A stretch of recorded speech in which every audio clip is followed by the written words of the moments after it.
तो friends welcome back to just English classes. कैसे हो आप सभी?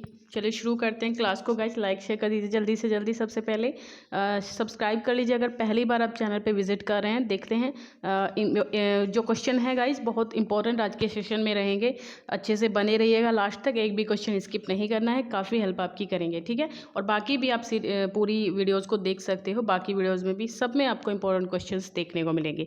चलिए शुरू करते हैं। पहला क्वेश्चन देख लेते हैं क्या है हमारे पास। रिसरेक्ट वर्ड है, इसका क्या मतलब होता है? To bring someone back to life, to give someone death, to bring someone back to job या फिर टू टॉक विद इन। तो इसका मतलब होता है to bring someone back to life, ठीक है। ये क्या हो जाएगा guys? To bring someone back to life. तो पहला ऑप्शन हमारा सही है, रिसरेक्ट का मतलब। जुड़ास किस क्या होता है? क्या ट्रू लव है, लस्टी किस होती है, वोलप्चुअस किस होती है या फिर फॉल्स लव होता है? तो जुड़ास किस का मतलब होता है false love, D option. The antonym of prudent का एंटोनिम बता दीजिए क्या होगा? केयरफुल है, कॉशियस है, प्रैक्टिकल है, इनडिस्क्रीट है।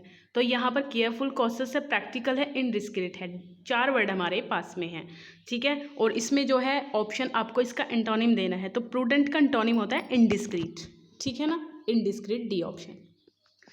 क्राइम ऑफ डैमेजिंग प्रॉपर्टी को डैमेजिंग करने का क्राइम क्या होता है? सरियलिज्म है, मैजिक रियलिज्म है, ये क्या है गाइस? हाँ, वेंडलिज्म है या फिर वेंट्रियोलॉक्विस्ट है। तो ये सी ऑप्शन आपका सही है। प्रॉपर्टी को जो डैमेज करने का क्राइम रहता है तो ये हो जाएगा आपका सी, यानी कि vandalism. A state of deep in thought, contemplation, rumination as of a reverie, day dream को रिवरी कहते हैं। यहाँ पे एक ही मीनिंग के 2 वर्ड यूज़ हो रखे हैं। मेडिटेशन इज टर्म्ड एज, क्या कहा जाता है इसको? एक स्टेट होती है डे ड्रीम की, रिवरी की, जहाँ पे दिवा स्वप्न में व्यक्ति खोया रहता है, सोच विचार में व्यक्ति डूबा रहता है।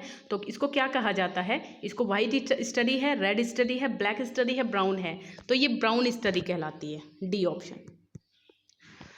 Liton Strachey wrote a biography, the name of his biography is. जो लिटन स्ट्रेची हैं, स्ट्रेची होना चाहिए ये, वैसे सिरेची नहीं, लिटन स्ट्रेची होना चाहिए।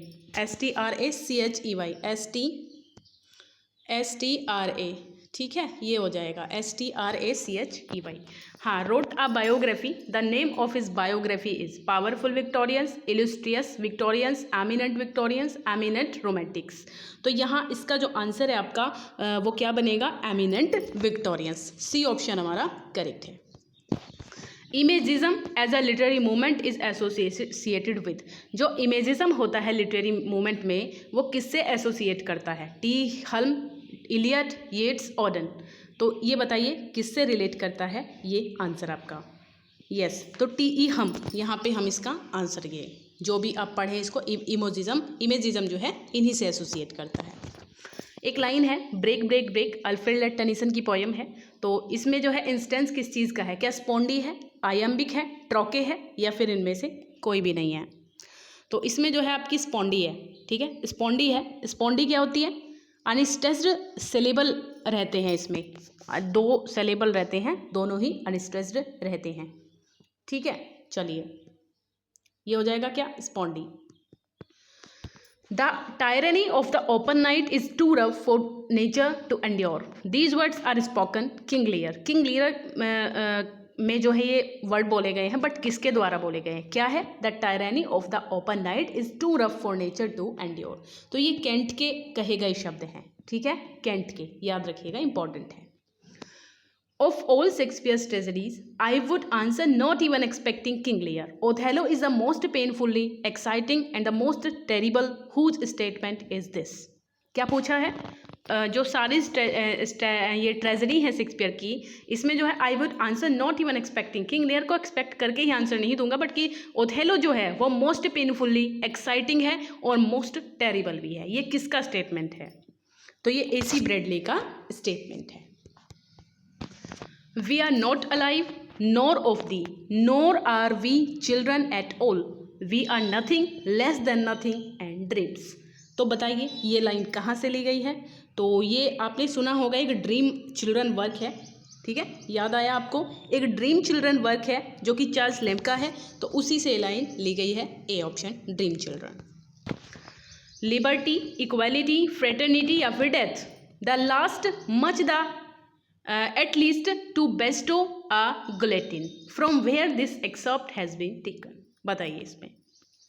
तो देखिए इसमें जो है लिबर्टी है, इक्वालिटी है और डेथ है। ये लाइन आपकी जो है कहाँ से है? आ टेल ऑफ टू सिटीज़। ठीक है, 1959 में ये वर्क आया था। फ्रेंच रिवॉल्यूशन से ये अफेक्टेड है। ये तीनों चीज़ें याद रखनी है आपको। It is worst of time, it is best of time, ये लाइन भी इसी से है। तो ये एक्सेप्ट लिबर्टी, इक्वालिटी, फ्रेटर्निटी और डेथ, ये याद रखिएगा। इस लाइन से तीनों चीज़ें आपको इसमें मिल रही हैं। तो ये आपका a tale of two cities. Who said, किसने कहा? Keats had flint and iron in him. Byron है, शैली है, स्विनबर्न है, इलियट है। तो हु सेड, किसने कहा है कि Keats had flint and iron in him? Byron, शैली, स्विनबर्न, इलियट। बताइए गाइस। तो देखिए ये हो जाएगा आपका बायरन। किसका स्टेटमेंट है ये? बायरन का स्टेटमेंट है। बिल्कुल सही आप नहीं बायरन का ही, सॉरी, ये बायरन का स्टेटमेंट मुझे लग नहीं रहा वैसे। Keats had flint and iron in him. अच्छा, इसमें मैं थोड़ी कंफ्यूज हूँ। ठीक है, आप मुझे इसका आंसर दीजिएगा। ठीक है गाइस, आप मुझे इसका आंसर देना कमेंट सेक्शन में कि ये किसने कहा है कीट्स के बारे उसके who said Keats had flint, Keats के बारे में ये किसने कहा है, ये आपको मुझे बताना है। चलिए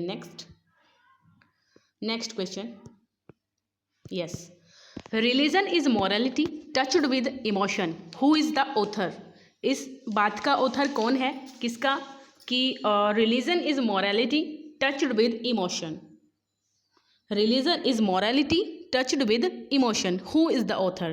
तो इसके जो ऑथर हैं वो मैथ्यू अर्नोल्ड हैं। कौन है गाइस? Matthew Arnold. याद रखिएगा, religion is the morality touched with emotion, who is the author. Who said about शैली? शैली के बारे में ये बात किसने कही थी? N inspired profit of free thought. ये बताना है इसमें। एन इंस्पायर्ड, क्या कहा जा रहा है guys? N inspired profit of free thought. किसने कहा है ये बात शैली के बारे में? तो ये विलियम गॉडविन का स्टेटमेंट है। कौन थे विलियम गॉडविन? मैरी गॉडविन के फादर थे, जिससे इन्होंने जो है प्यार किया था।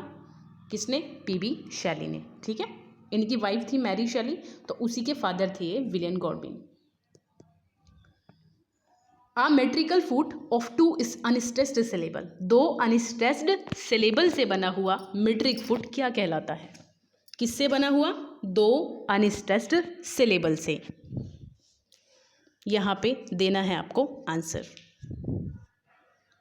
तो पिरिक है, एम्पीब्रैक है, डैक्टिल है या फिर एनापेस्ट है? क्या होगा इसमें? A metrical foot two unstressed syllable, तो ये पिरिक होता है। क्या होता है? जिसमें दो अनस्ट्रेस्ड सिलेबल होते हैं वो होता है आपका पिरिक। पहला ऑप्शन सही है। A foot of three syllables in order, तीन सिलेबल होते हैं इसमें, और अनस्ट्रेस्ड, स्ट्रेस्ड, अनस्ट्रेस्ड। सबसे पहले अनस्ट्रेस्ड होगा, फिर स्ट्रेस्ड होगा, फिर से अनस्ट्रेस्ड होगा। तो इसमें क्या होता है? तो ये एम्पीब्रैक है। याद रखिएगा, तीनों अलग अलग मिलेंगे आपको। पहले अनस्ट्रेस्ड, फिर स्ट्रेस्ड, फिर अनस्ट्रेस्ड, ये आपका एम्पीब्रैक होगा। आ फुट ऑफ थ्री सिलेबल, इसमें भी थ्री सिलेबल होते हैं, लेकिन सबसे पहले दो आपके अनस्ट्रेस्ड होंगे और फिर आपका स्ट्रेस्ड होगा। इसको क्या कहा जाएगा? तो ये एनापेस्ट होता है। याद रखिए क्या होता है? एनापेस्ट। डी ऑप्शन यहाँ पर करेक्ट है। ठीक है, अनस्ट्रेस्ड होंगे दो, फिर स्ट्रेस्ड होगा।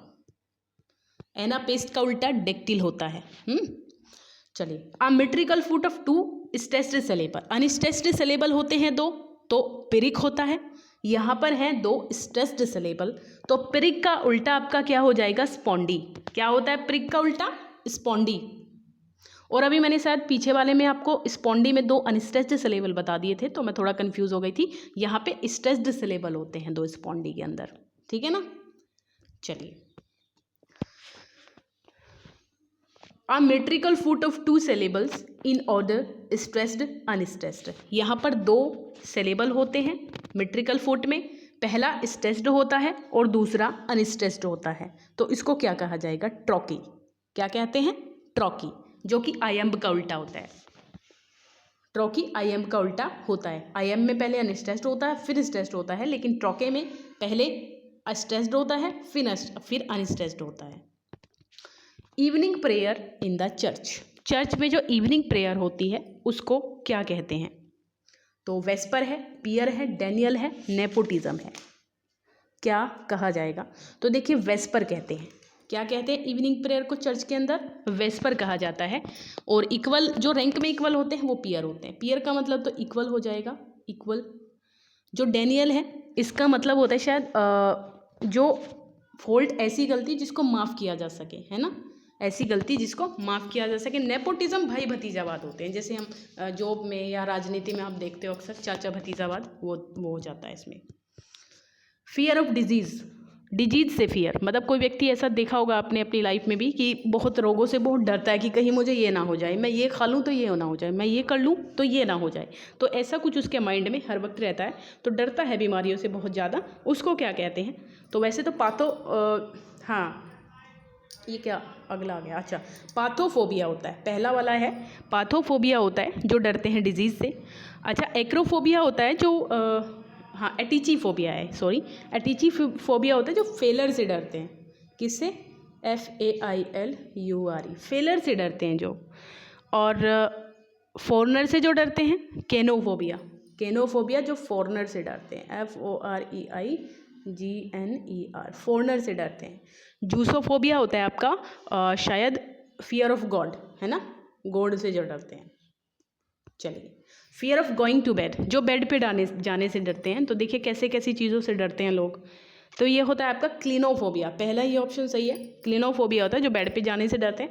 एक्रोफोबिया हाइट से होता है, हाइट, ठीक है, हाइट से होता है। अच्छा, डिसाइडोफोबिया होता है आपका डिसीजन जो लेने से डरते हैं, डिसीजन लेने से, है ना, उनमें क्षमता नहीं होती कोई भी डिसीजन लेने की, डरते हैं कि कहीं मैं गलत ना ले लूँ, ये ना ले लूँ, है ना। और ये हो गया आपका। और जो पेनिया फोबिया होता है, पेनिया हो जाता है किसी को, मतलब जो गरीबी से जो डरते हैं लोग कि मैं गरीब ना हो जाऊँ। आपने देखा होगा कि जो नए नए अमीर होते हैं ना, वो बहुत लंबे समय तक डरते हैं कि कहीं मैं पहले से उस जैसा ना हो जाऊँ, तो उनके हाथों से बहुत ज़्यादा खर्च नहीं हो पाता। तो वही सिचुएशन है। What is bonanza? बोनेंजा का क्या मीनिंग होता है? क्या जेन्युइन है, ठीक है, गोल्ड माइन है, कमेंट है, अपर क्लास है? तो देखिए इनमें से जो गोल्ड माइन है वो इसका आंसर है। बोनेंजा का गोल्ड माइन कहते हैं, या फिर एन ऑयल वेल, कुआं हो ऑयल का, उसको भी कह सकते हो। अच्छा, जेन्युइन होता है बोनाफाइडी। अगर बोनाफाइडी वर्ड आ जाए, बोनाफाइडी, तो उसको जेन्युइन कहते हैं, ठीक। और अगर आपका कमेंट होता है तो कमेंट को शायद फॉरेन एक्सप्रेशन में क्या कहा जाता है? ओके ओके ओके, बॉनमेट, ठीक है, बॉनमोट, बॉनमोट, बॉनमोट कहा जाता है कमेंट को। और द अपर क्लास को बरजोजी कहा जाता है। क्या कहा जाता है? अपर क्लास को। ये इंपॉर्टेंट स्पेलिंग है, इसको ये मतलब इंपॉर्टेंट फॉरेन एक्सप्रेशन है, इसको भी याद रखिएगा। क्या होती है स्पेलिंग? BOURG, BOURG जी, ठीक है, BOURG EOISIE,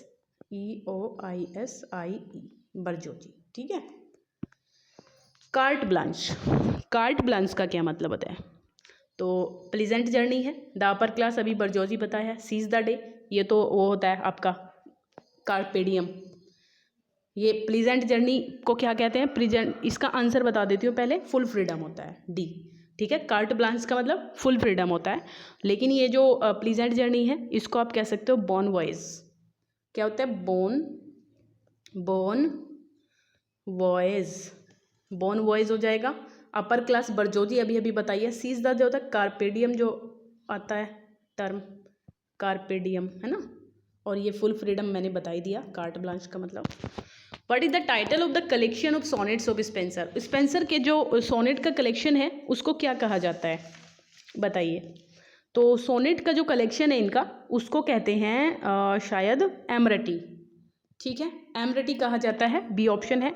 1595 में आया था एमरटी जो कलेक्शन है। और कितनी पोएम्स थी टोटल इसमें? 89, ठीक है। अमेरिटी में 89 पोएम्स थी, जो कि स्पेंसर का कलेक्शन है सोनेट का। Who wrote the collection of sonnets? Title ideas mirror. ये किसने लिखा है सोनेट कलेक्शन? आइडियाज मिरर के नाम से। देखिए इसमें टोटल 64 पोएम थी आइडियाज मिरर में। कब आया था? 94 एमरटी से, वो 1 साल पहले आया। लेकिन है किसका? ये आपका माइकल ड्रेटन का है। डी, माइकल ड्रेटन का है ideas mirror. William Sydney Potter wrote under the pseudonym. किस सिडोनिम? सिडोनिम आप जानते हैं, जो राइटर एज्यूम कर लेता है कोई भी अपना नाम, रियल नाम ना लिख करके अपने वर्क्स में वो अपना कोई एज्यूमिंग किया हुआ नाम लिखता है, तो उसको कहा जाता है। अच्छा, इसमें William Sydney Porter O Henry किस नाम से लिखते थे? ओ हेनरी के नाम से। Who popularize the term lost generation? इस टर्म को किसने पॉपुलराइज किया है? Hemingway, Faulkner, Frost, Melville. तो ये हेमिंगवे ने इसको बहुत ज़्यादा मतलब जो है पॉपुलर किया है लॉस्ट जनरेशन को। How does Fortinbras swear he will not attack in Hamlet? Hamlet के अंदर एक फोर्टिनब्रास नाम का कैरेक्टर है, इसकी शायद इसकी दुश्मनी है हैमलेट के पिता से, फोर्टिनब्रास की। तो वो अटैक मतलब किस पे अटैक ना करने की शपथ लेता है वो? द पोल्स पर, इटालियंस पे, डेन्स पे, स्पेनिश पे। तो वो डेन्स के ऊपर ना अटैक करने की कसम खाता है। तो ये आपका हो जाएगा ऑप्शन सी। तो गाइज़, आपको क्वेश्चन अच्छे लगे हों तो लाइक शेयर ज़्यादा से ज़्यादा कीजिएगा और बिल्कुल जुड़े रहिएगा मेरे साथ। चलिए बाय बाय, टेक केयर, पढ़ते रहिए।